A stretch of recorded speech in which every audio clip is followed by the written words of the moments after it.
Dear students, आज का जो हमारा लेक्चर है हेल्थ असेसमेंट का यूनिट नंबर 11, जो कि हमारे साथ लास्ट यूनिट है पोस्ट आर्यन फर्स्ट सेमेस्टर के सब्जेक्ट हेल्थ असेसमेंट का।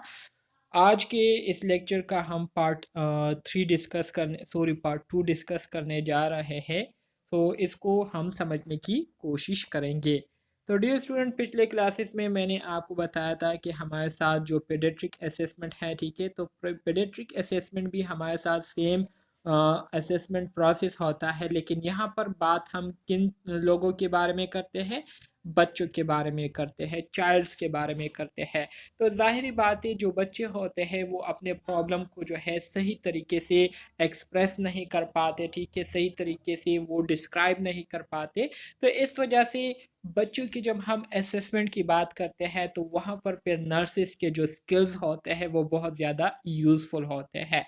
सो जो ट्रेन नर्सिस होते हैं जिन्होंने मुकम्मल तौर पर अपने आप को जो है स्किलफुल किया होता है, तो उनके लिए पीडियाट्रिक नर्सिंग जो है ये बहुत ज़्यादा जो है वो आसान हो जाती है, क्योंकि उनको पता होता है कि कैसे हमने बच्चों से जो है डेटा गैदर करना है, कैसे हमने बच्चों से डेटा कलेक्ट करना है।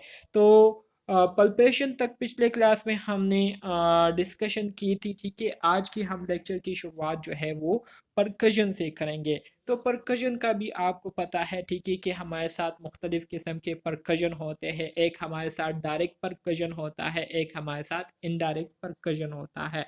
सो परकशन का आप सबको पता है, ठीक है, कि use of tapping to produce sounds that are characterized according to intensity, pitch, duration and quality, ठीक है। इसमें हम क्या करते हैं, इसमें हम एक हाथ जो है पेशेंट के बॉडी पर रखते हैं और दूसरे हाथ के ज़रिए हम क्या करते हैं, अपने हाथ को स्टक करते हैं, अपने हाथ को जो है टेप करते हैं, जिससे ख़ास तरह के साउंड्स प्रोड्यूस होते हैं। और उस साउंड्स की कुछ हमारे साथ इंटेंसिटीज़ होती है, ठीक है।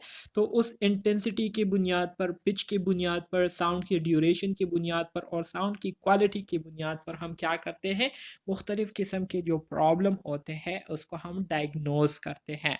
तो ऑलरेडी आप सबको पता है, आप लोगों ने काफ़ी डिटेल के साथ पिछले यूनिट्स में ये सारी चीज़ें डिस्कस किए हुए हैं, ठीक है। तो आप सबको पता है कि परकशन के हमारे साथ 2 टाइप्स है, जिसमें एक हमारे साथ डायरेक्ट परकशन होता है और एक हमारे साथ इनडायरेक्ट परकशन होता है। तो डायरेक्ट परकशन का तो आप सबको पता है कि इसमें हम किसी किस्म के हाथ को यूज़ नहीं करते, बल्कि डायरेक्टली हम पेशेंट की बॉडी को क्या करते हैं, टेप करते हैं, जिससे हमारे साथ खास तरह के साउंड प्रोड्यूस होते हैं।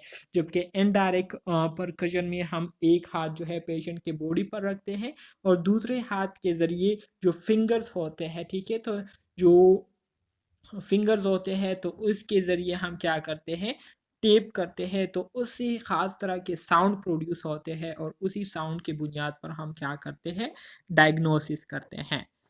फिर इसी तरह से एस्कल्टेशन आ जाती है। एस्कल्टेशन का भी आप सब स्टूडेंट्स को जो है क्लियर है, ठीक है। आप सबको पता है कि एस्कल्टेशन ये वो प्रोसेस होता है जिसमें हम स्टेथोस्कोप को यूज़ करते हुए मुख्तलिफ़ किस्म के साउंड्स को जो है सुनने की कोशिश करते हैं। सो लिसनिंग फॉर बॉडी साउंड्स, एस्कल्टेशन जो है ये भी एक ऐसा अमल है जिसको हम क्या करते हैं, जिसमें हम बॉडी साउंड को सुनने की कोशिश करते हैं। इसमें हमारे साथ स्टेथोस्कोप का जो बेल पोर्शन होता है, ठीक है, तो बेल पोर्शन को जो है हम लो पिच साउंड को सुनने के लिए यूज़ करते हैं, जैसे कि हार्ट साउंड हो गए। जबकि हमारे साथ जो स्टेथोस्कोप का डायफ्राम पोर्शन होता है, ठीक है, तो डायफ्राम को जो है ये हाई पिच साउंड के लिए हम यूज़ करते हैं, जैसे कि लंग साउंड हो गए, बोवल साउंड हो गए, ठीक है। बोवल से मुराद स्मॉल इंटेस्टाइन, लार्ज इंटेस्टाइन। आपके एग्जाम में आ सकता है कि bell portion of the stethoscope is use for which type of sound listening, ठीक है, कि हमारे साथ स्टेथोस्कोप का जो बेल पोर्शन होता है तो ये किस तरह के साउंड को हम सुनने के लिए यूज़ करते हैं, तो लो पिच साउंड के लिए यूज़ करते हैं। और डायफ्राम जो है ये हम हाई पिच साउंड के लिए यूज़ करते हैं, ठीक है। सो इसमें आपके पास लंग्स आ जाते हैं, ठीक है। Listen to all the lungs field front and back, ठीक है, जिसमें हम लंग्स को जो है फ्रंट से भी देखते हैं और बैक से भी इसकी हम क्या करते हैं, असेसमेंट करता है। तो वो स्टूडेंट जिन्होंने जो है पहले यूनिट्स को, स्टार्ट वाले जो यूनिट्स है उसको अच्छी तरीके से पढ़े हो, देखे हो, तो उनके लिए ये वाला यूनिट जो है कुछ भी नहीं है, ठीक है। अच्छा जी, फिर इसके बाद हम आ जाते हैं हैंड की तरफ। तो हैंड का मैंने आपको बताया था कि ये हमारे साथ एक शॉर्ट कट है, ठीक है, मुख्तलिफ एब्रीविएशन का। First H is stand forward, first H is stand for head, second E is stand forward eyes, another E is stand for ear, another N is stand for nose, another T is stand for throat, ठीक है। सो ये हमारे साथ knows या knows नहीं आता, ये निक आता है, निक और थ्रोट आता है, ठीक है। So hand, head, ears, eyes, neck, throat, तो ये हमारे साथ एक असेसमेंट टेक्निक है कि जिसमें हम स्टेप बाय स्टेप नीचे आते हैं। सो अब आगे हम बढ़ेंगे जब हम हेड की असेसमेंट करते हैं, ठीक है। हैंड में जब हम हेड की असेसमेंट करते हैं, निक की करते हैं, ear, eyes, nose, face, mouth, throat की करते हैं, तो मंदरजाल चीज़ों को हम क्या करते हैं, नोट करते हैं। तो जब बच्चों की हम हेड की असेसमेंट करते हैं तो सबसे पहले हम स्कल और फेस की जो साइमेट्री होती है उसको चेक करते हैं, ठीक है। स्कल का जो शेप है उसको देखते हैं, इसी तरह से दोनों तरफ जो ईयर्स है, कान है, वो अपनी पोजीशन पर मौजूद है या नहीं, इसी तरह से नोज अपनी पोजीशन पर सही है या नहीं, आइज का जो पोजीशन है, ऑर्बिट जो है वो अपनी पोजीशन पर है या नहीं, तो इसको कहते हैं साइमेट्री। तो पूरा स्कल फेस की हम क्या करते हैं, साइमेट्री चेक करते हैं हेड असेसमेंट के दौरान। फिर इसके बाद निक आता है, तो निक में हम स्ट्रक्चर, मूवमेंट के चारों तरफ या पूरी जो हमारे साथ क्या है, एंगल्स है, पूरे एंगल्स में मूवमेंट कर रही है या नहीं निक। इसी तरह से ट्रेकिया हो गया, थायराइड, वेजल और लेफ्ट नोट, ये सारी चीज़ें जो है हम क्या करते हैं, निक में चेक करते हैं कि ये सारी चीज़ें मौजूद है या नहीं। इसी तरह से आइज़ की जब हम असेसमेंट करते हैं तो आइज़ में ज़ाहिरी बात है, सबसे पहले आई साइड देखते हैं जिसको हम विजन कहते हैं, प्लेसमेंट देखते हैं कि आई बॉल जो है अपने ऑर्बिट जो लोकेशन है सही तरह से मौजूद है या नहीं। इसी तरह से इंटरनल और जो एक्सटर्नल फंडोस्कोपिक एग्जामिनेशन होती है उसको हम क्या करते हैं, परफॉर्म करते हैं। इसी तरह से हमारे साथ जब हम ईयर की असेसमेंट करते हैं बच्चों की, तो बच्चों की जो हेयरिंग एबिलिटी है उसको चेक करते हैं, ठीक है। चूँकि जब बच्चे छोटे होते हैं तो उनको पता नहीं होता कि हमारे दोनों कान जो है, हम दोनों कानों से सुन रहे हैं या हमें एक कान में मसला है, ठीक है।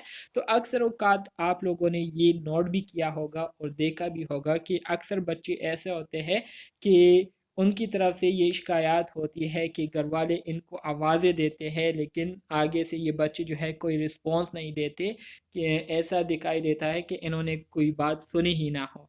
तो इस तरह के बच्चों के लिए जो है ख़ास तरह की असेसमेंट होती है जिसके ज़रिए हम उनकी जो ईयर्स, सुनने की जो सलाहियतें हैं उसको हम क्या करते हैं, चेक करते हैं।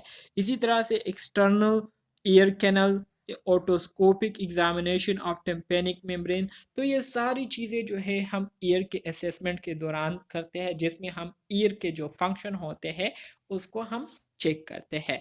इसी तरह से नोज़ का स्ट्रक्चर, एक्सोडेट, साइनोसिस, ये सारी चीज़ें हम नोज़ असेसमेंट में चेक करते हैं। माउथ की जो है स्ट्रक्चर ऑफ माउथ को देखते हैं, टीथ देखते हैं, ठीक है। इसी तरह से फेरिंग्स देखते हैं। तो ये हमारे साथ एक step by step assessment process होता है जो कि हम असेसमेंट के दौरान क्या करते हैं, परफॉर्म करते हैं। तो इसमें कोई क्वेश्चन है? सर ये नोज में एक्सोडेट से क्या मुराद है? एक्सोडेट से मुराद ये है कि कोई नोज का कोई पार्ट तो इरेगुलरली मतलब अपनी लोकेशन से बाहर तो नहीं निकला हुआ। अक्सर औकात आपने देखा होगा कि कुछ लोगों का जो नोज़ होता है, ठीक है, नोज़ का जो स्ट्रक्चर है वो ऊपर से थोड़ा बाहर की तरफ निकला हुआ होता है या नीचे की तरफ गया हुआ होता है, तो उनका जो स्ट्रक्चर होता है वो थोड़ा सा एबनॉर्मल या इरेगुलर नज़र आ रहा होता है। एक्सोडेट से मुराद ये है कि नोज का कोई पार्ट बाहर की तरफ तो नहीं निकला हुआ, इसको कहते हैं एक्सोडेट।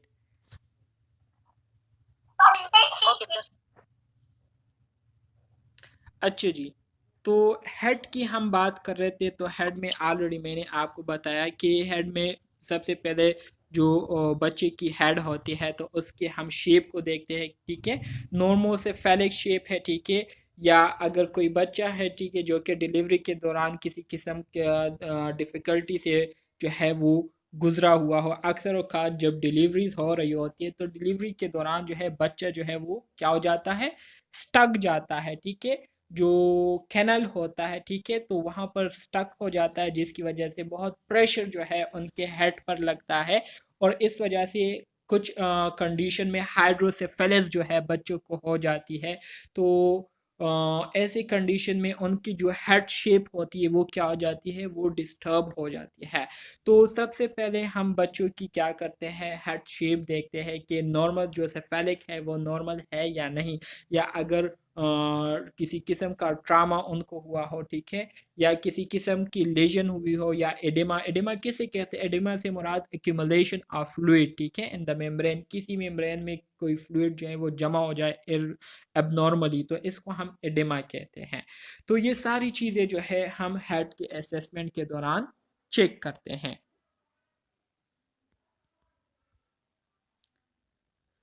अच्छा जी, हेड में हमारे साथ फिर कुछ की पॉइंट्स आते हैं जिसको हम क्या करते हैं, असेसमेंट के दौरान चेक करते हैं। तो सबसे पहले हम हेड सरकमफेरेंस को चेक करते हैं, ठीक है। सरकमफेरेंस से मुराद ये है कि हमारे साथ हेड का जो पूरा शेप है, ठीक है, जो सर्कुलर शेप है, इसको हम देखते हैं। इसी तरह से जो फोंटनल्स होते हैं, फोंटनल्स से मुराद जो सूचर्स होते हैं, ठीक है, ये फोंटनल्स से मुराद कैविटीज़ या जो सूचर्स होते हैं, ठीक है, उसको हम देखते हैं, जो कि हमारे साथ अगर हम एंटीरियर फोंटनल्स की बात करें या सूचर्स की बात करें तो anterior closes at 10 to 18 years month, ठीक है। सूचर से क्या मुराद है, आप लोगों ने कॉपी देखी होगी ना, कॉपी में अक्सर इस तरह से लाइन गए होते हैं, इस तरह से लाइन गए होते हैं, ठीक है, इस तरह से लाइन गए होते हैं, तो इस लाइंस को क्या कहते हैं, इस लाइंस को सूचर्स कहते हैं। तो हमारे साथ जो एंटीरियर सूचर्स होते हैं, जो सामने वाले सूचर्स होते हैं, ठीक है, तो ये तकरीबन 10 से लेकर 18 महीनों के अंदर जो है ये खुद ब खुद क्लोज हो जाते हैं।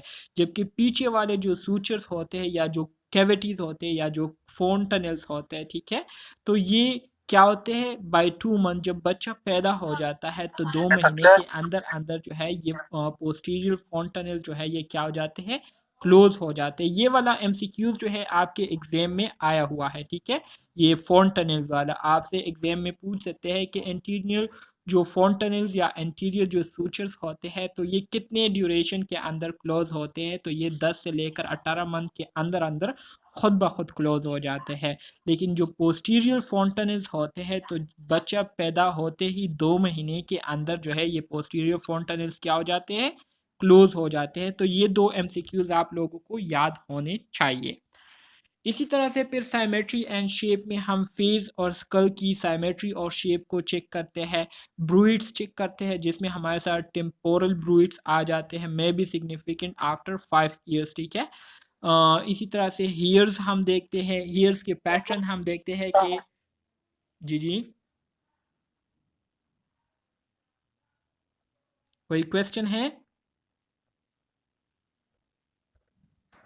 वर्षा गेट खुला हो गया, आबर गेट खुला हो।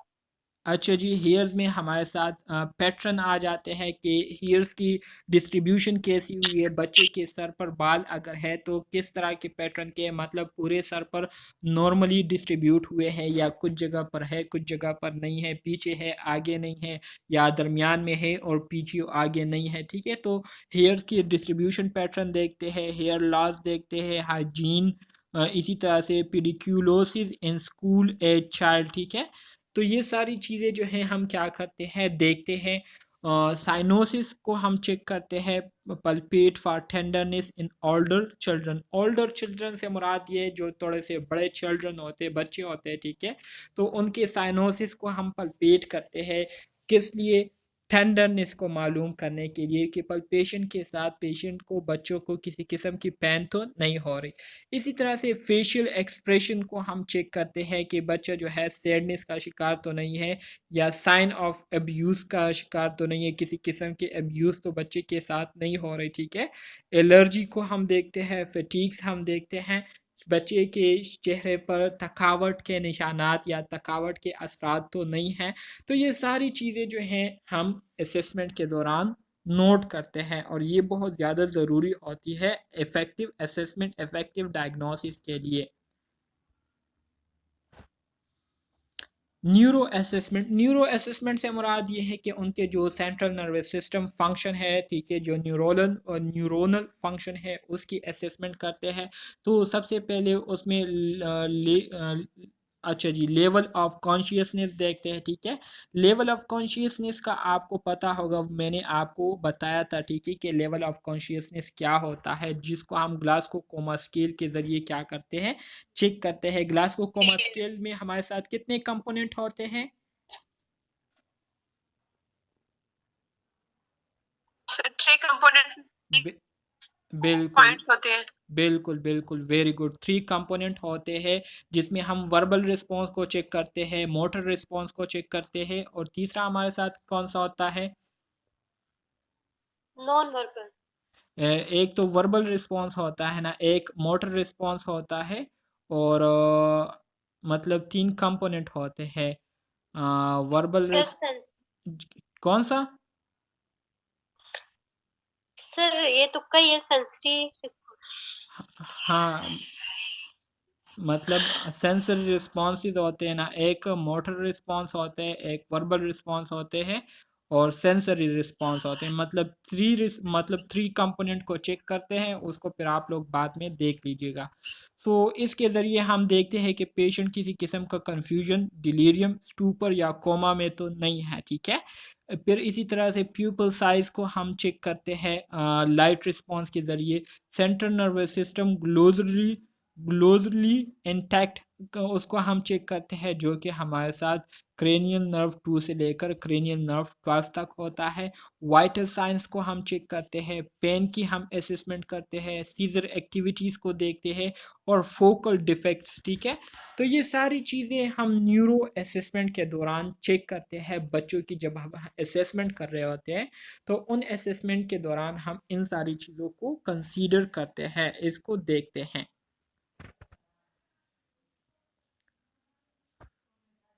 अच्छा जी, कोई क्वेश्चन?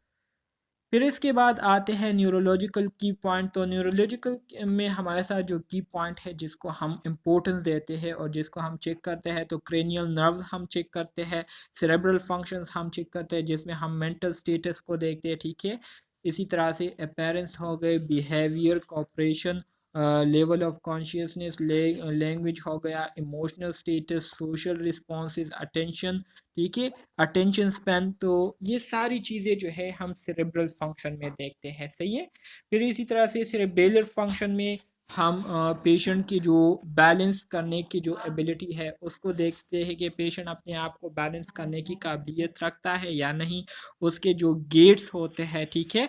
इसी तरह से लेग कोऑर्डिनेशन हो गई, ataxia, posture, tremors, finger to nose. भाई जी जी, ये मेरी 2 फाइलें बढ़िया है। फिंगर टू नोज जो है जो कि 3 से 4 ईयर्स के बच्चों में हम इसकी चेकअप करते हैं। Finger to examiner, finger 4 to 6 year के बच्चों में हम क्या करते हैं, इसकी असेसमेंट करते हैं।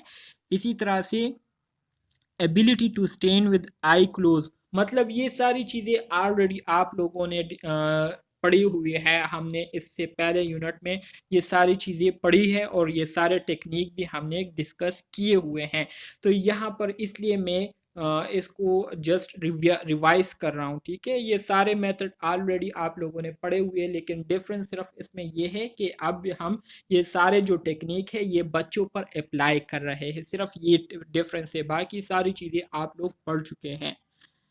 Ability to stand with eye close, ठीक है। रोमबर्ग टेक्निक, जिसे हम रोमबर्ग टेक्निक कहते हैं, ऑलरेडी आप पढ़ चुके हैं, जिसमें हम बच्चे को या पेशेंट को कहते हैं कि एक आंख को क्लोज करें, ठीक है, आंख को क्लोज करे या दोनों आंखों को क्लोज करके खड़े हो जाए, ठीक है। एक ख़ास टाइम के लिए हम उनको खड़े रखते हैं, ये देखने के लिए कि आया ये अपने बैलेंस को कंट्रोल कर पाते हैं या नहीं।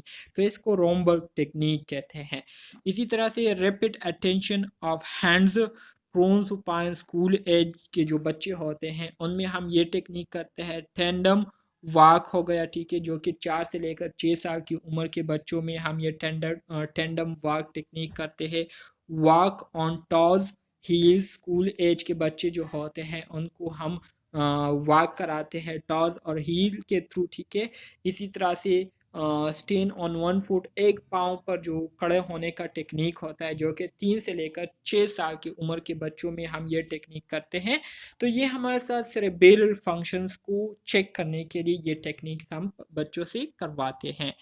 अच्छा जी, मोटर फंक्शन में हम ग्रोज मोटर और जो फाइन मोटर मूवमेंट है उसको देखते हैं। सेंसरी फंक्शंस हम चेक करते हैं और मुख्तलिफ हमारे साथ जो रिफ्लेक्स एक्शन है उसको हम क्या करते हैं, चेक करते हैं। तो ये सिंपल टेक्निक है, ऑलरेडी आप पढ़ चुके हैं, ठीक है। तो इंशाल्लाह आप लोगों को बहुत आसानी हो रही होगी इसमें। क्रेनियल नर्व में आप सबको पता है कि हमारे साथ क्रेनियल नर्व 1 जो है वो स्मेल के लिए यूज़ होता है, जिसको हम ऑल्फैक्टरी नर्व कहते हैं। क्रेनियल नर्व 2 जो है ये visual acuity, visual field fundus के लिए हम चेक करते हैं। क्रेनियल नर्व 3 जो है ये 4-6, क्रेनियल नर्व 3, 4-6 ये हमारे साथ ओक्यूलर या जो आई ओक्यूलर मोशन होता है, ठीक है, उसको देखने के लिए यूज़ करते हैं। 6 फील्ड ऑफ गेज हो गए, ठीक है, उसको हम करने के लिए यूज़ करते हैं। फिर C5 मतलब cranial nerve 5 sensory to face के जो सेंसरी फंक्शन होते हैं उसके लिए हम यूज़ करते हैं। C5 और C7 जो है ये कॉर्नियल रिफ्लेक्स के लिए हम यूज़ करते हैं, उसको चेक करते हैं। मतलब जितने भी ये क्रेनियल नर्व है ऑलरेडी आप लोग पढ़ चुके हैं, यहाँ पर जस्ट इसकी रिवीजन हो रही है, ठीक है। तो इसको आप लोग जो है ख़ुद देख सकते हैं, ये सारे टेक्निक में आपको पढ़ा चुका हूँ, ठीक है। सो इसमें अगर फिर कोई कन्फ्यूजन हुआ तो आप फिर मुझसे डायरेक्टली पर्सनल में क्वेश्चन करके क्लियर कर सकते हैं। आगे जाऊं? Yes sir. जी सर। अच्छा जी, रिफ्लेक्सेस में फिर आप सबको पता है हमारे साथ डीप टेंडन रिफ्लेक्सेस भी होते हैं, सुपरफिशियल भी होते हैं, ठीक है। तो डीप टेंडन में हमारे साथ जो बाइसेप रिफ्लेक्सेस है जिसमें हमारे साथ क्रेनियल नर्व 5 और क्रेनियल नर्व 6 जो है ये यूज़ होता है बाइसेप रिफ्लेक्शन के लिए। जो ट्राइसेप रिफ्लेक्शन है एमसीक्यूज में ये भी आ सकते हैं, ठीक है, कि डीप टेंडन रिफ्लेक्शन में हमारे साथ बाइसेप के लिए कौन कौन से नर्व स्पेसिफाइड है। तो क्रेनियल नर्व 5 और क्रेनियल नर्व 6 जो है ये बाइसेप के लिए है, ठीक है। इसी तरह से ट्राइसेप के लिए क्रेनियल नर्व 6, 7 और 8 है। फिर ब्रोंकियो रेडियलिस के लिए हमारे साथ क्रेनियल नर्व 5 और 6 है। पेटिलर रिफ्लेक्स के लिए हमारे साथ जो लोअर है, ठीक है, मतलब lumbar L3, L2, L3 and L4 है। इसी तरह से एकिलीज है जो हमारे साथ एकिलीज, हाँ, S1 और S2 है। तो ये मुख्तलिफ रिफ्लेक्सेस है, इसको आप लोग जो है जस्ट इसी तरह से याद करें जैसे यहाँ पर आपको दिया गया है। इसमें ऐसी एक्सप्लेनेशन वाली कोई बात नहीं है, ठीक है। तो बिल्कुल इसी तरह से आपको एग्जाम में आ सकते हैं। सर ये ऊपर बाइसेप्स और ट्राइसेप्स 5 C6 जो ये सर्वाइकल होंगे ना? हाँ जी बिल्कुल, ये नीचे जो है ये आपके पास लंबर है, ठीक है, L2 और L3 ये लंबर है, और जो नीचे S है ये सैक्रम है, सैक्रल। अच्छा जी, फिर सुपरफिशियल में हमारे साथ क्रीमेस्टेरिक जो हमारे साथ आता है क्रीमेस्टेरिक, तो इसमें हमारे साथ T12 आ गया, ठीक है। T12 से मुराद तोरेसिक, ठीक है, तोरेसिक 12 आ गया। इसी तरह से लंबर 1, लंबर 2 आ जाता है नर्व। इसी तरह से एब्डोमिनल में आपके पास तोरेसिक 7, 8, 9, 10 और 11 आ जाते हैं। इन्फेंट्स ऑटोमेटिज्म में हमारे साथ प्रिमिटिव रिफ्लेक्सेस होते हैं। प्रिमिटिव रिफ्लेक्सेस से मुराद ये है, मिसाल के तौर पर बच्चे जब पैदा हो जाता है, ठीक है, तो उनको जब दूध पिलाया जाता है तो सकलिंग रिफ्लेक्स क्या है, जो कि वो चूसता है, ठीक है। ब्रेस्ट फीडिंग के दौरान जब वो सक करता है तो ये सक करने की जो एबिलिटी है तो ये पैदाइशी तौर पर इनमें पाई जाती है। इनेटली जो है इनमें ये पैदाइशी तौर पर ये एबिलिटी पाई जाती है। सो इन्फेंट ऑटोमेटिज्म में हमारे साथ प्रिमिटिव रिफ्लेक्सेस है, तो ये सारी चीज़ें चेक करते हैं। क्लियर है?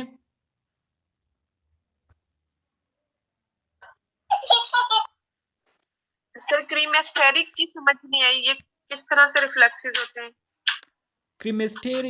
क्रीमेस्टेरिक अच्छा जी, सुपरफिशियल रिफ्लेक्सेस है क्रीमेस्टेरिक, सुपरफिशियल रिफ्लेक्सेस है। सुपरफिशियल से मुराद ये है कि इसमें हम जो स्किन की जो सेंसरी रिस्पॉन्सेस है उसको हम चेक करते हैं, सुपरफिशियल रिफ्लेक्सेस को हम चेक करते हैं, तो इसको हम क्रीमेस्टेरिक कहते हैं।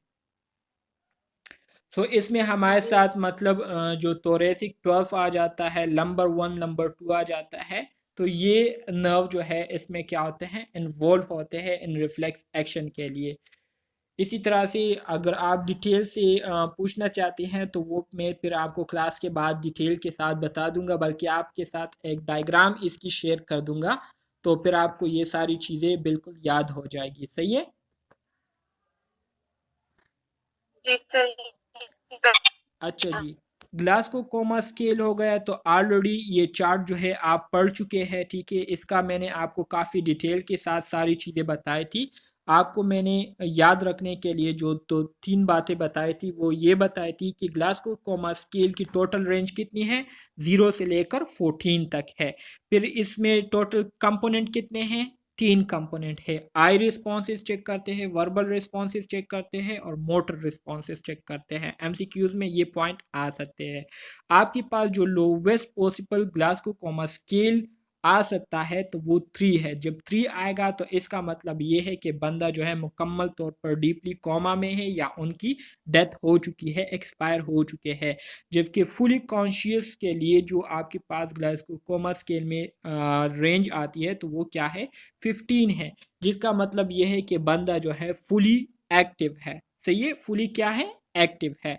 सही है। अगर 8 आ जाए तो 8 का मतलब ये है कि बंदा बस कॉन्शियस है, ठीक है, बस मतलब इनको मसला नहीं है। लेकिन अगर 8 से नीचे आता है तो इनमें फिर मसले जो है हम उसको आइडेंटिफाई करते हैं, डायग्नोस करते हैं। तो ये पॉइंट्स आप लोग अपने साथ याद रखिए, तो ये आपके लिए काफ़ी रहेंगी।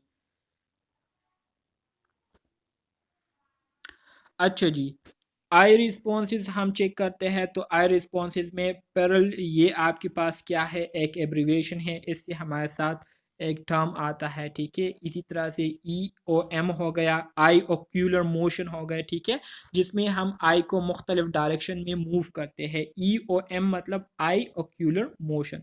फिर रेड रिफ्लेक्स देखते हैं, कॉर्नियल लाइट रिफ्लेक्स देखते हैं। सही है। इसी तरह से स्ट्रेबिस्मस देखते हैं। स्ट्रेबिस्मस जो है ये हमारे साथ एक कंडीशन है जिसमें क्या होता है, जिसमें हमारे साथ जो रेटिना होता है, रेटिना ये हमारे साथ क्या है, आई नर्व है, जो कि मेन काम इसका क्या होता है, जो मुख्तलिफ किस्म के इमेजेस होते हैं उसको सेंस करते हुए ब्रेन की तरफ उसको क्या करती है, ट्रांसफॉर्म करती है, ट्रांसमिट करती है रेटिना। सो स्ट्रेबिस्मस ये हमारे साथ एक कंडीशन है, alignment of I important due to correlation with the brain development, so may need to correct surgically, ठीक है। स्ट्रेबिस्मस में हम क्या करते हैं, इसको हम सर्जिकली क्या करते हैं, ठीक करते हैं। स्ट्रेबिस्मस में असल में हमारे साथ ऐसी कंडीशन होती है, सबर कर में कुछ बनाकर आपको देता हूँ, मतलब इस तरह से क्रॉस कंडीशन होती है। आपके जो लेफ़्ट साइड आई होती है वो राइट साइड रेटिना को इन्फॉर्मेशन दे रही होती है, जो राइट साइड होती है वो लेफ़्ट साइड को इन्फॉर्मेशन दे रही होती है। तो इस तरह का कोई कंडीशन होता है स्ट्रेबिस्मस में, तो इसको भी आप लोग फिर ख़ुद देख सकते हैं। अगर ख़ुद से थोड़ा सा रिसर्च करें तो आपको बातें जो है फिर याद रहेंगी, ठीक है। Pre Schuler should have vision screening. इसी तरह से जो प्री स्कूलर होते हैं जो कि अभी स्कूल जाने के काबिल नहीं होते, तो उनकी हम क्या करते हैं, उन बच्चों की हम आई साइट चेकअप करते हैं, ठीक है। उनकी आंखों की जो मतलब जो नज़र है उसकी हम क्या करते हैं, स्क्रीनिंग करते हैं। Refer to ophthalmologist is there are concern. So ज़ाहिरी बात है, आई के लिए हम उनको ऑप्थल्मोलॉजिस्ट के साथ जो है उनको हम क्या करेंगे, कंसल्ट करेंगे, ऑप्थल्मोलॉजिस्ट के साथ बैठेंगे और इसके हवाले से हम उनसे बात करेंगे।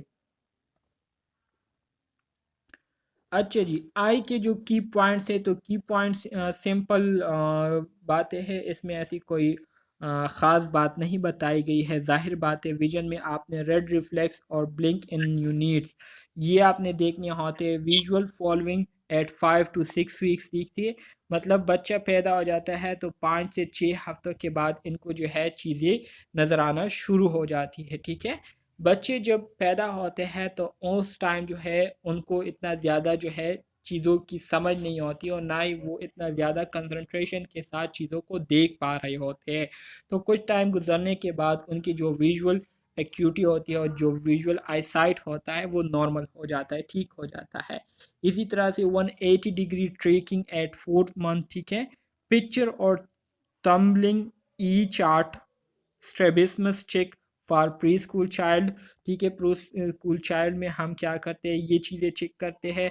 स्लेनन चार्ट फॉर ओल्डर चिल्ड्रन, जो थोड़े से बड़े बच्चे होते हैं उनके लिए हम स्लेनन चार्ट को यूज़ करते हैं। इरिटेशन एंड इन्फेक्शन ये देखते हैं। फिर हमारे साथ पेरल आ जाती है। ए एम एम्बिलोपिया हो गई, ठीक है, लेजी आई जिसको हम कहते हैं। कोर्नियल लाइट रिफ्लेक्स इसमें हम चेक करते हैं। बायोक्यूलर विजन हम चेक करते हैं और कवर अनकवर टेस्ट हम इसमें करते हैं। फिर आई ओक्यूलर मोशन में हम ट्रेकिंग 6 फील्ड विजन, मतलब ऊपर नीचे दाएं बाएं हो गए, ठीक है। तो इसको हम चेक करते हैं। Fundoscopic examination of internal eye and retina, so fundoscopy के ज़रिए हम इंटरनल आई और रेटिना की क्या करते हैं, उसकी असेसमेंट करते हैं, जो कि इंटरनल आई कंपोनेंट या आई पार्ट्स हैं। कंजक्टिवाइटिस किसे कहते हैं, इन जो इन्फ्लेमेशन इन द कंजक्टाइवा, ठीक है, इसका कंजक्टिवाइटिस। तो ये हमारे साथ वायरल भी हो सकती है, ये इन्फेक्शन बैक्टीरियल भी हो सकती है।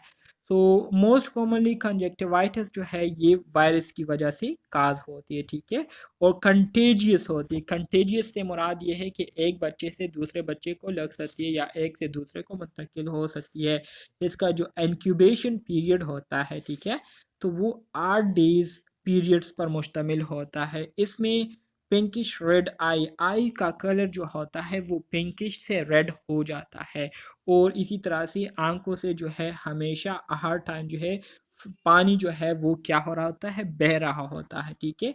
क्रस्टी आईलिट ऑन अवेकनिंग, और जब बच्चा जो है वो जागता है तो उनकी आई साइड के इर्द गिर्द जो आईलिट होते हैं उसके ऊपर जो है क्रस्टी लाइक मटेरियल जो है वो पड़ा होता है, ठीक है, जिसको हम गन कहते हैं सिंपल अल्फाज में, जो गन वगैरह होता है।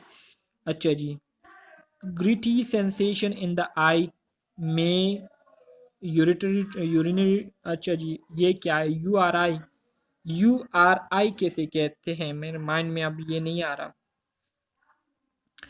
कैन बी इधर यूनिट जी sir, upper respiratory tract infection. अच्छा जी वो तो हमारे साथ नहीं, ये तो आई की बात हो रही है सर, ये कोई और है। हाँ कुछ जी और ये है। कोई और है, ये हमारे साथ वो नहीं है।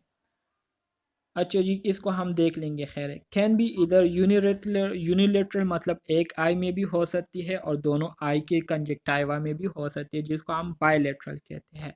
Vesicle around eye could be herp lesion, इसी तरह से आई के इर्द गिर्द अगर वेसिकल नज़र आए तो ये हर्प जो वायरस है उसकी वजह से हो सकते हैं।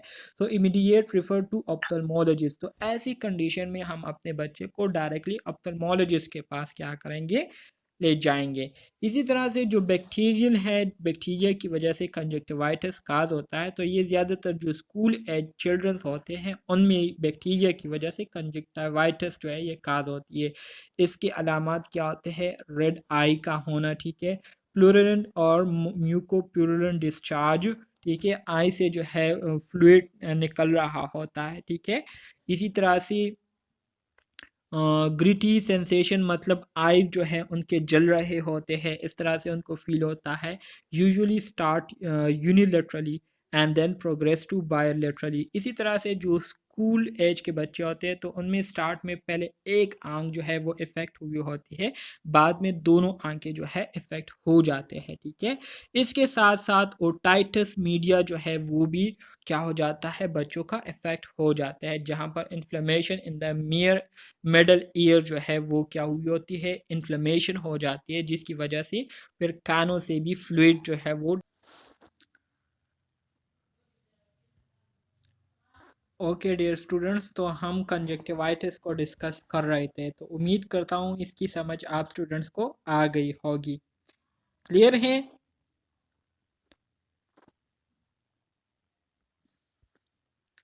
अच्छा जी, इसके बाद आते हैं ईयर के की कंपोनेंट्स के हवाले से या की पॉइंट्स के हवाले से। सो ask about hearing concern.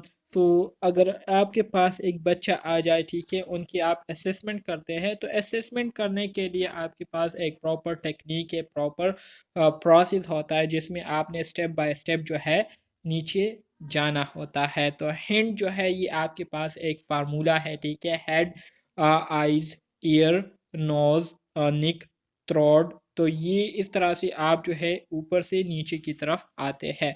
So ask about hearing concern, so inquire about infant response, ठीक है। सो आप जब आपके पास इन्फेंट्स आते हैं, बच्चे आते हैं, ठीक है, तो उनके रिस्पॉन्स चेक करने के लिए आपने मुख्तलिफ स्टेप्स जो है, टेक्निक जो है वो फॉलो करने होते हैं, जिसके थ्रू आपने उनकी जो हेयरिंग रिस्पॉन्स है उसको आपने चेक करना होता है।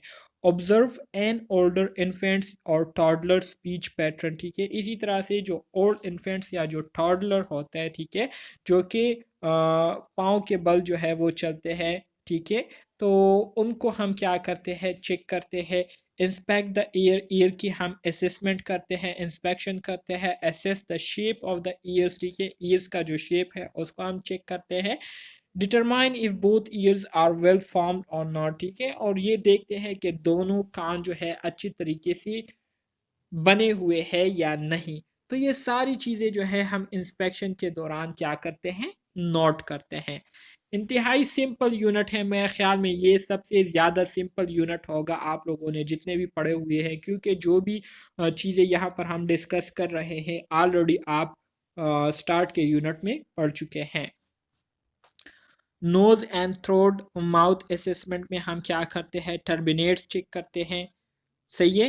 इसी तरह से एक्सोडेट चेक करते हैं, फेरिंक्स, टॉन्सिल्स, मतलब मुख्तलिफ हमारे साथ जो टॉन्सिल्स होते हैं उसको चेक करते हैं। Sign and symptoms of allergic rhinitis, किसी किस्म की एलर्जिक रिनाइटिस अगर उनको हुई है तो उसके साइन सिम्टम्स को चेक करते हैं। इसके लिए हम जो प्लेट होते हैं, ठीक है, माउथ में जो प्लेट होता है उसको हम चेक करते हैं।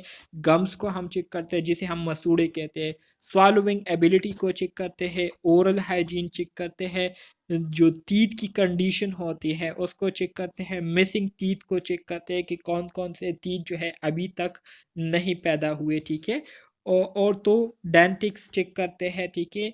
इसी तरह से अप्लायंसेस वगैरह। तो ये सारी चीज़ें जो है हम नोज और थ्रोट असेसमेंट के दौरान देखते हैं। सो आगे बढ़ते हैं, इसको डिस्कस करते हैं। नोज़ के की पॉइंट्स में हम कौन कौन सी चीज़ें चेक करते हैं, तो सबसे पहले तो हम एग्जामिनेशन करते हैं नोज़ और माउथ की, ठीक है। ईयर्स के बाद नोज़ और माउथ की हम सबसे पहले एग्जामिनेशन करते हैं, मतलब उसको हम सिर्फ इंस्पेक्ट करते हैं। इंस्पेक्शन के दौरान हम नोज़ और माउथ के जो शेप स्ट्रक्चर है, ठीक है, उसको देखते हैं, और अगर किसी किस्म की डिविएशन उसमें आई हो, डिविएशन से मुराद एबनॉर्मल चेंजेस उसमें आई हुई हो, तो उसको हम मॉनिटर करते हैं। फिर नियर्स को हम चेक करते हैं। नियर्स किसे कहते हैं, आपके नोज के जो दो ओपनिंग होते हैं ना, जो दो ओपनिंग होते हैं, तो इसको क्या कहते हैं, इसको नियर्स कहते हैं, सही है। इसको क्या कहते हैं, नियर्स कहते हैं।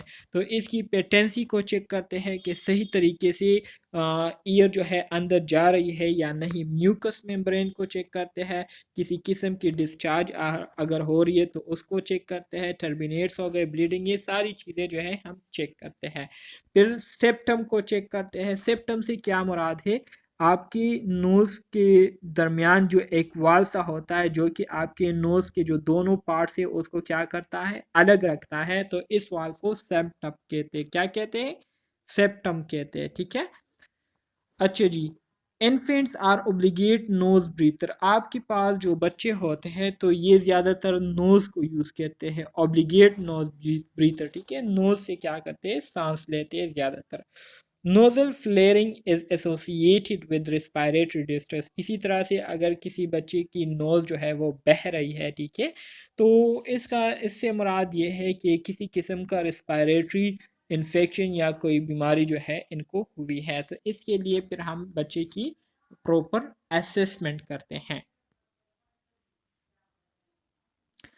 अच्छा जी, नोज़ वेरिएशन, नोज़ में मुख्तलिफ़ किस्म के जो चेंजेस हमें देखने को मिलते हैं, तो एलर्जी हो गई, एलर्जिक सल्यूट हो गए, ठीक है, लाइन अक्रॉस नोज़, इन्फेक्शंस हो गए जो मुख्तलिफ़ किस्म के होते हैं, फ़ॉरेन बॉडी की वजह से फाउल ओडोर और यूनिलेटरल डिस्चार्ज, या तो उनकी नोज़ से जो है मुख्तलिफ़ किस्म की स्मेल आ रही होती है, या किसी नोज़ के एक नियर से जो है फ्लूइड जो है वो डिस्चार्ज हो रहा होता है। इसी तरह से स्ट्रक्चर वेरिएशन में जो है वो बिल पैल्सी की वजह से जो है स्ट्रक्चर में चेंजेस आपको दिखने को मिल सकती है। तो ये एबनॉर्मल कंडीशन, नोज की जो एबनॉर्मल कंडीशन है जो कि बच्चों में फाइंड आउट हो सकती है, डायग्नोज हो सकती है, उसके बारे में आपको यहाँ पर बताया गया है।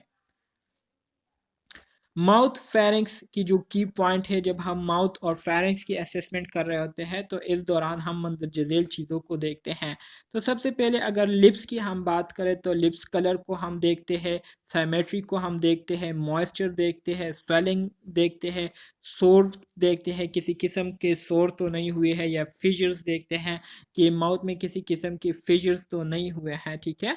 तो इसको हम इंस्पेक्शन के दौरान नोट करते हैं। फिर बकल म्यूकोसा हो गया, ठीक है, जंजाइवा हो गया, टंग हो गई, palate for moisture, colour, intactness, bleeding, lesion, तो ये सारी चीज़ें जो है हम इनसाइड माउथ जो है देखते हैं। फिर इसके बाद टंग आ जाता है और फ्रीनलम आ जाते हैं। तो इसमें हम टंग की मूवमेंट देखते हैं, साइज देखते हैं, टेक्सचर देखते हैं, ठीक है, कि टंग किस तरह से है। टीथ देखते हैं, ठीक है, केरीज, बच्चों में टीथ देखते हैं कि टीथ बच्चों के है या नहीं, ठीक है। मल ऑक्लूजन, किसी किस्म की मल ऑक्लूजन तो नहीं हुई है, ठीक है, या किसी किस्म की टीथ तो लॉस नहीं हुए हैं टाइम से पहले। फिर इसी तरह से यूला को हम देखते हैं, उसकी साइमेट्रिकल मूवमेंट को देखते हैं, बफेट यूला, ठीक है, बफेट यूला हो गया। तो ये हमारे साथ ख़ास तरह का यूला होता है। यूला आप जानते हैं ना, माउथ के बिल्कुल पीछे, टंग के पीछे जो आपके पास हैंगिंग एक स्ट्रक्चर नज़र आ रहा होता है, इसको यूला कहते हैं, पश्तो में इसको तालु कहते हैं। अच्छा जी, वॉइस क्वालिटी, स्पीच, इसको हम चेक करते हैं। इसी तरह से ब्रीथ जो है इसको हम क्या करते हैं, चेक करते हैं। हेलुटोसिस, हेलिटोसिस किसे कहते हैं, किसी को पता है?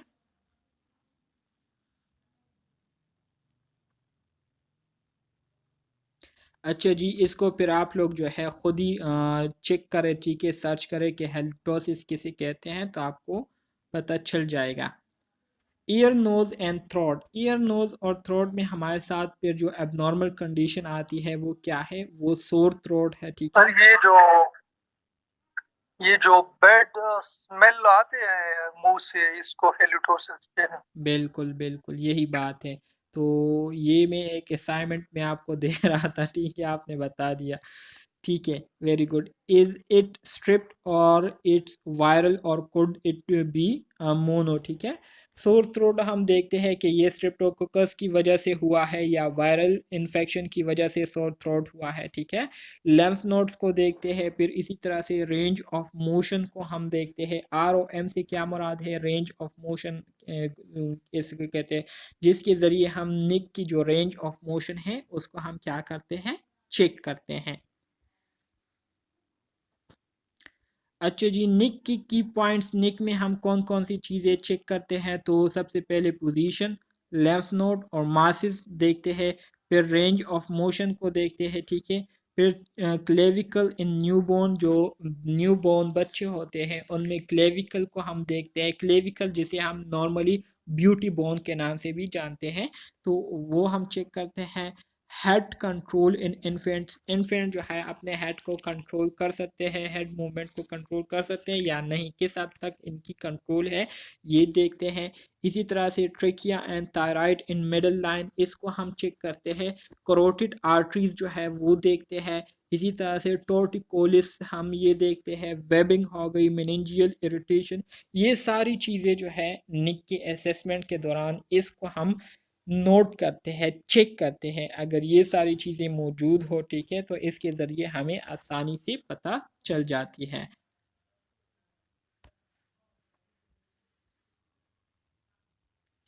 चेस्ट असेसमेंट आ जाती है तो चेस्ट असेसमेंट के लिए आपके पास मुख्तलिफ टेक्निक है। How does the child look, so बच्चे की हम क्या करते हैं, कलर देखते हैं। इसी तरह से वर्क ऑफ ब्रीथिंग, किस तरह से वो सांस ले रहे हैं, सांस लेने के लिए उनको ज़्यादा मेहनत तो नहीं करती, ठीक है, मेहनत तो नहीं करनी पड़ती, तो ये हम देखते हैं। फिर इसी तरह से एस्कल्टेशन के ज़रिए हम तमाम जो क्वाड्रन होते हैं उनके लंग्स के, ठीक है, उसको हम चेक करते हैं। और हार्ट के फ्रंट और बैक साइड से हम एस्कल्टेशन लेते हैं। Take the time to listen, be sure about lungs के डेप्थ, ठीक है, लंग्स के जो मुख्तलिफ हमारे साथ साउंड है उसको हम चेक करते हैं। क्लियर टू अस्कल्टेशन बायलेटरली, मतलब दोनों साइड से जो है अस्कल्टेशन को हम क्या करते हैं, क्लियर करने की कोशिश करते हैं। तो ऑलरेडी ये सारी चीज़ें आप लोग पढ़ चुके हैं, इसलिए मैं थोड़ा तेज़ी के साथ जो है जा रहा हूँ, ठीक है। ये सिर्फ टेक्निक्स है कि कौन कौन से टेक्निक हम यूज़ करेंगे असेसमेंट के दौरान और किस तरह से यूज़ करेंगे, इसके प्रोसीजर्स क्या है, ऑलरेडी आप लोग इससे पहले के यूनिट्स में पढ़ चुके हैं। लंग्स एंड रिस्पायरेशन, फिर लंग्स और रिस्पायरेशन के लिए हमें कौन कौन सी चीज़ें जो है उसको देखना पड़ता है। सो सबसे पहले क्वालिटी ऑफ रिस्पायरेशन जो है हमने देखनी होती है। फिर इसी तरह से इसकी साइमेट्री, एक्सपेंशन, एफोर्ट और डिस्पनिया, इसको हम देखते हैं कि डिस्पनिया मतलब डिफ़िकल्टी इन ब्रीथिंग को कहते हैं। सांस लेने के लिए ज़्यादा एफर्ट तो नहीं करना पड़ता, ठीक है। फिर इसी तरह से sign and symptom of respiratory distress को हम देखते हैं, जिसमें हम कलर देखते हैं जिसकी वजह से साइनोसिस हो सकती है, पैलर हो गया, सर्क्यूमोरल साइनोसिस हो गई, मॉल्टलिंग हो जाती है, ठीक है। ये हमारे साथ एबनॉर्मल कंडीशंस है, ऑलरेडी पहले यूनिट्स में पढ़ा चुका हूँ। टेकिपनिया हो गई, जिसमें इरेगुलरली नॉर्मल से ब्रीथिंग रेट क्या हो जाती है, इंक्रीज हो जाती है। इसी तरह से रिट्रैक्शन हो गई, नेजल फ्लेयरिंग हो गई, नोज का बहना, ठीक है, ग्रेंटिंग हो गई, ठीक है, स्ट्राइडर हो गई जो कि हमारे साथ मुख्तलिफ, ग्रेंटिंग जो है ये एक्सपायरेटरी कंडीशन है और स्ट्राइडर ये इंस्पायरेटरी कंडीशन है। इंस्पायरेटरी मतलब जब आप सांस अंदर की तरफ ले रहे होते हैं, एक्सपायरेटरी जब आप सांस अंदर से बाहर की तरफ जो है वो छोड़ रहे होते हैं, तो एक्सपायरेटरी कहते हैं। इसी तरह से एडवेंटिशियस साउंड हो गए। तो ये सारी चीज़ें लंग्स और रिस्पायरेटरी असेसमेंट के दौरान हम इसको नोट करते हैं, सही है। इसी तरह से क्लबिंग हो गई, क्लबिंग का भी मैंने आपको बताया हुआ है। स्नोरिंग हो गई, स्नोरिंग किसे कहते हैं, खराटे लेना, जो कि एक्सपायरेशन के दौरान होती है। अपर ईयरवे ऑब्स्ट्रक्शन की वजह से लोग खराते रहते हैं या एलर्जी की वजह से। फिर फ्रीमाइटस हो गई, ठीक है, इंक्रीज इन निमोनिया,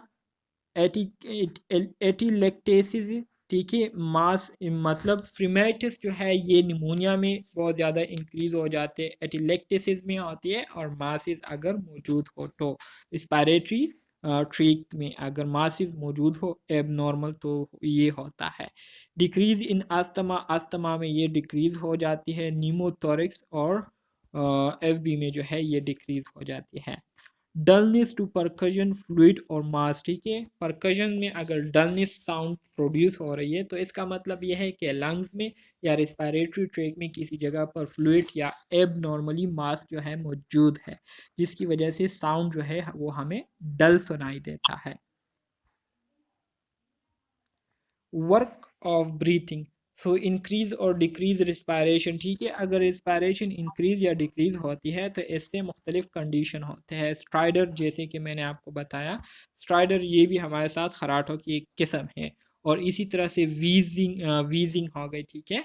तो ये सारी चीज़ें जो है हम क्या करते हैं, रिस्पायरेटरी और लंग्स के असेसमेंट के दौरान इसको बहुत ज़्यादा अटेंशन के साथ नोट करने की कोशिश करते हैं। चेस्ट असेसमेंट में ज़ाहिरी बात है टेक्निक्स है, असेसमेंट हम करते हैं, वीजिंग देखते हैं और रिट्रैक्शन देखते हैं। तो सब कोस्टल, इंटर कोस्टल, सबस्टर्नल और सुप्रा क्लेविक्यूलर, ये हमारे साथ मुख्तलिफ पार्ट्स है जहाँ पर हम क्या करते हैं, एस्कल्टेशन करते हैं। इससे हमारे साथ जो रेड फ्लैग है, रेड फ्लैग से मुराद जो एबनॉर्मल कंडीशन हमें देखने को मिल सकती है, तो उसमें आपके पास ग्रेंटिंग आ जाती है, नेजल फ्लेयरिंग का होना और स्ट्राइडर का होना, ठीक है। स्ट्राइडर किसे कहते हैं, खराटे का मारना, खराटों का मारना, ठीक है। सर्कुलेटरी, फिर सर्कुलेटरी में हम अगर बात करें सर्कुलेटरी सिस्टम की, तो इसके लिए हम क्या करते हैं, हार्ट साउंड को सुनने के लिए हम एस्कल्टेशन करते हैं, सही है। So the auscultation assistant hear heart murmurs, heart sound and breath sound, ठीक है। जो एस्कल्टेशन असिस्टेंट होते हैं तो वो हार्ट साउंड के जो मर्मरिंग साउंड होते हैं, ठीक है, उसको सुनने की कोशिश करते हैं। परफ्यूजन देखते हैं, ठीक है।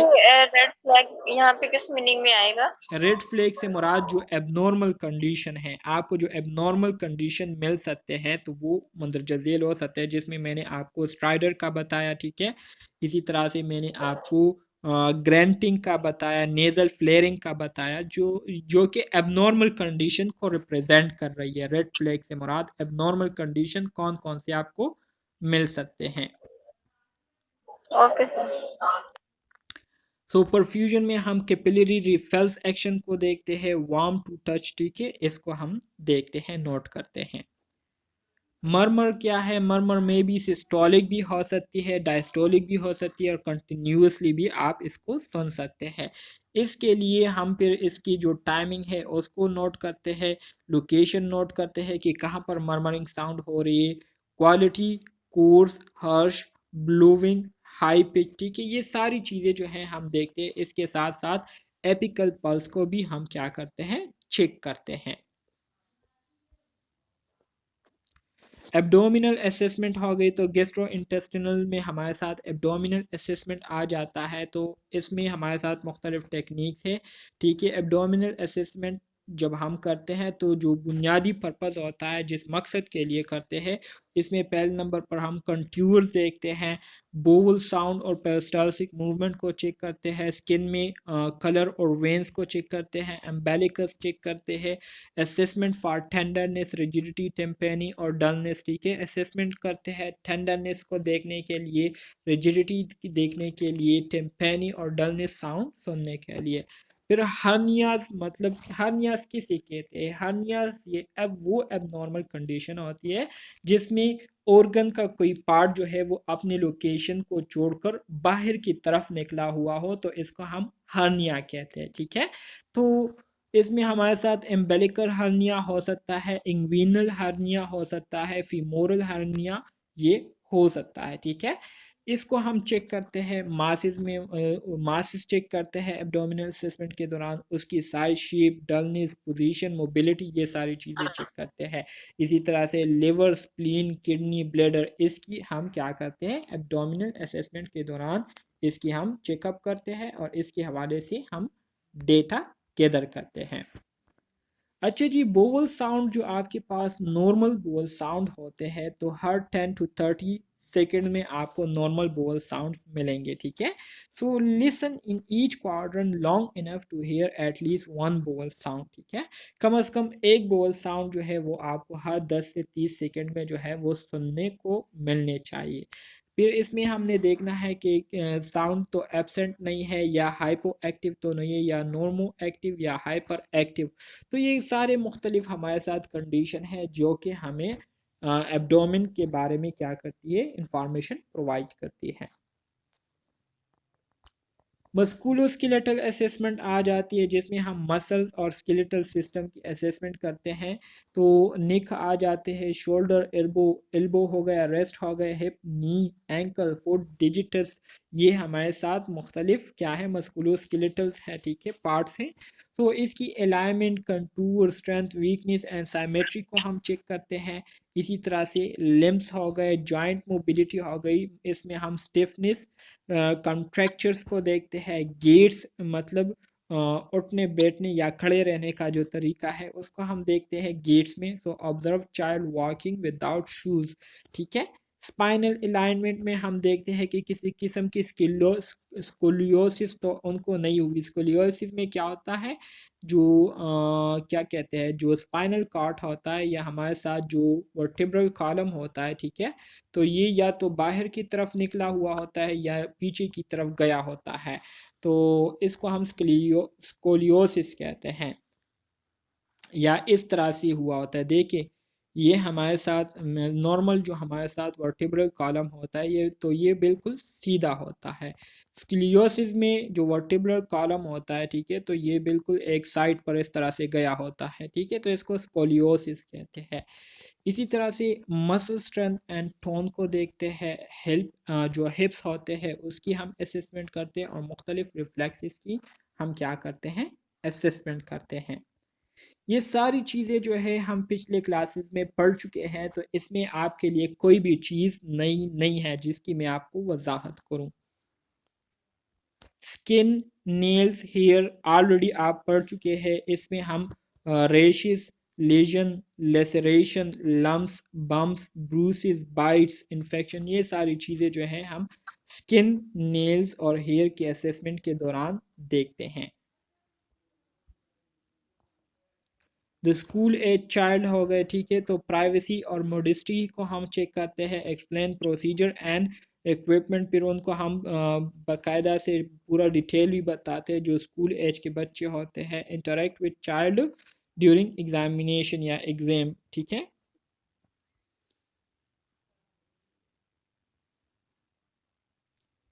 एडोलेसेंट हो गए तो प्राइवेसी इशू इनको होते हैं, ठीक है, जो कि थोड़े से बड़े हो चुके होते हैं, तो प्राइवेसी इशू इनकी होती है। तो इस वजह से जब हम इनकी असेसमेंट करते हैं तो पहले इनसे इजाज़त लेते हैं।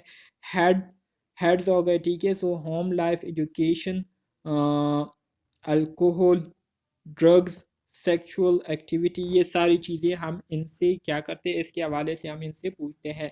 गेम्स में guideline for adolescence, preventive services, और इसी तरह से गेव्स किसे कहते हैं, गेव्स से मुराद guideline for adolescence, preventive services. और जो हेड है, हेड से क्या आता है, home life, education, alcohol, drug, sexual activities, ठीक है, सेक्सुअल एक्टिविटीज़ या सुसाइड। तो ये सारी चीज़ें हम उनसे पूछते हैं कि इस तरह की कोई मसला तो आपको इन चीज़ों में नहीं है। साइकोलॉजिकल असेसमेंट अगर हम देखें तो साइको सोशल असेसमेंट में हम हेड्स देखते हैं। हेड्स से मुराद ये है कि उनके जो होम लाइफ है वो कैसी है, इमोशन है वो कैसे है, एक्टिविटीज़ क्या क्या है, ड्रग अब्यूज़ वगैरह करते हैं या नहीं, सेक्सुअल एक्टिविटीज़ या किसी किस्म के सुसाइडल थॉट तो नहीं आते।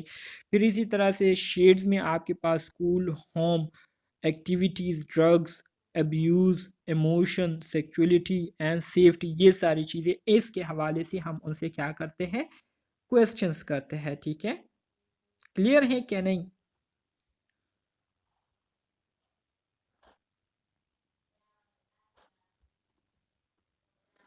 Common school health focus assessment में हम बिहेवियरल, मेंटल हेल्थ कंसर्न और chronic condition, sleep, special needs वगैरह, ये सारी चीज़ें हम क्या करते हैं, इसके हवाले से डेटा हम गैदर करते हैं। ये इतना इम्पोर्टेंट नहीं है, सही है।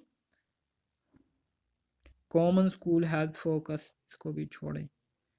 द फ्रीक्वेंट फ्लायर्स, अच्छा जी, हेडेक हो गई, stomach aches, nose bleed, chest pain, cough and fever, मतलब बचपने में बच्चों को जो ज़्यादातर कॉमन प्रॉब्लम्स फेस करने पड़ते हैं तो उसमें सर दर्द का आना, पेट में दर्द का होना, नाक से खून का बहना, चेस्ट में दर्द का होना, खांसी का होना या फीवर का होना, ये वो मसले हैं जो कि बच्चों को कॉमनली बचपने में होती है।